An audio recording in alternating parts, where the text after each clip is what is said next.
Why do people say the emerald necklace is cursed? Well, imagine a shiny green necklace that everyone wants.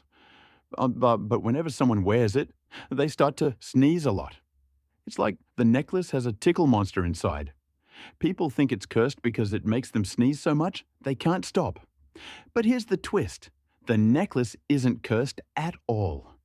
It's just made of a special kind of leaf that tickles noses. So the next time you see a shiny necklace, remember, it might just be a tickle monster in disguise.